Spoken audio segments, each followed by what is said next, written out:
From the job site to the code book, this is a Pool Envy podcast, where licensed pool professionals speak up. Code, compliance, craftsmanship.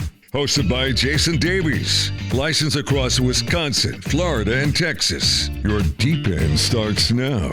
Welcome back to the Pool Envy podcast. This is part 2 of our series, Your Pool is Talking to You. In the first episode, we discussed a simple idea. Systems communicate. Corrosion is communication. Condensation is communication. Cracks are communication. Error codes are communication. The question is whether anyone is listening. Today, I want to take that idea one step farther. How do you actually listen? Because most systems don't fail silently. They leave clues. The problem is that many owners walk past those clues every day without recognizing what they're seeing. Let's start with the simplest tool available, your eyes. Walk into an equipment room and stop looking at the equipment. Look at the room. Do you see rust? Do you see staining? Do you see corrosion on electrical boxes? Do you see white residue on plumbing? Do you see moisture on windows? Do you see water where water should not be? Many people look at those things and think they're cosmetic. I don't. I see information. White residue can tell a story about water chemistry. Corrosion can tell a story about moisture. Rust can tell a story about environmental conditions. Staining can tell a story about a leak that has existed longer than anyone realizes. The room is communicating. You just have to know how to read it. Now, let's use a different sense. Your ears. Equipment has a sound. When that sound changes, pay attention. A pump that begins cavitating is communicating. A heater that starts cycling differently is communicating. A relay that clicks repeatedly is communicating.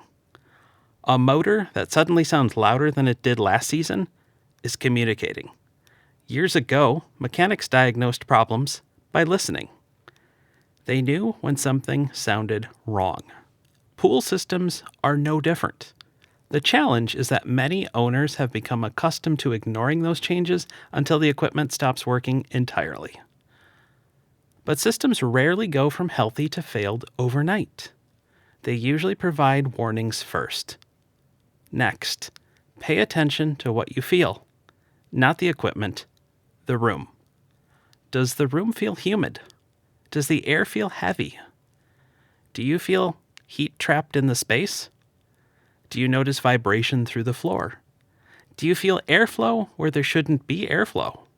Environmental clues are some of the most overlooked signals in the industry. I've walked into indoor pool environments where the room was telling the entire story before I ever opened a piece of equipment. Condensation on windows, corrosion on fasteners, rust on door hardware, deterioration on nearby building materials. The room was talking. The equipment was simply participating in the conversation. Finally, pay attention to what the system reports. Pressure readings, flow readings, fault codes, warning lights, automation messages. Many people treat these like annoyances. I treat them like evidence. Recently, an inquiry came in regarding reoccurring heater faults. The owner wanted the heaters evaluated and repaired. That's a perfectly reasonable request. But before discussing repair, I found myself asking a different question. What changed? The intake mentioned new pumps, a new filter, changes to venting. Immediately, a timeline begins to emerge. Now, none of those changes automatically prove anything, but they create context. A heater fault may be a heater fault. Or it could be a clue that the new pump changed the hydraulic conditions. It could be a clue that the filter is creating unexpected resistance. It could be a clue that airflow conditions changed after vent modifications. The displayed fault may be accurate. but the fault itself may not be the problem. The fault may simply be the messenger. That's one of the most important lessons in diagnostics. Many people replace the messenger. Few people investigate the message. When you change one part of a system, you change the entire conversation. A new pump affects flow. A new filter affects pressure. A new vent affects combustion. A new dehumidifier affects the room. Every change creates new conditions, and every new condition leaves clues.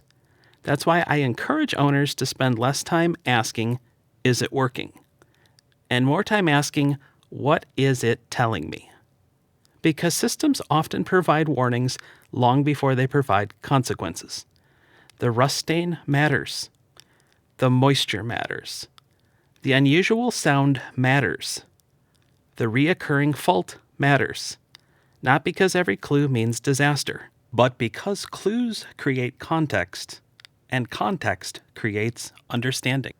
In the final episode of this series, we're going deeper. We're going beyond equipment rooms and into structures and electrical systems. We're going to talk about the signals that often arrive years before expensive consequences. The crack that wasn't just a crack. The bonding wire that wasn't just a wire. The nuisance trip that wasn't really a nuisance. Because some of the most expensive failures begin with the smallest clues. Until next time, walk into your equipment room, look, listen, pay attention. You might be surprised by what your pool has been trying to tell you. This podcast is for educational and informational purposes only. It is not legal advice, and it is not site-specific engineering, code, or safety determination. All field conditions should be evaluated in context. Thanks for listening to the Pool Envy Podcast, where licensed pool professionals speak up. Hosted by Jason Davies, licensed across Wisconsin, Florida, and Texas. For more insights, subscribe and join us next time.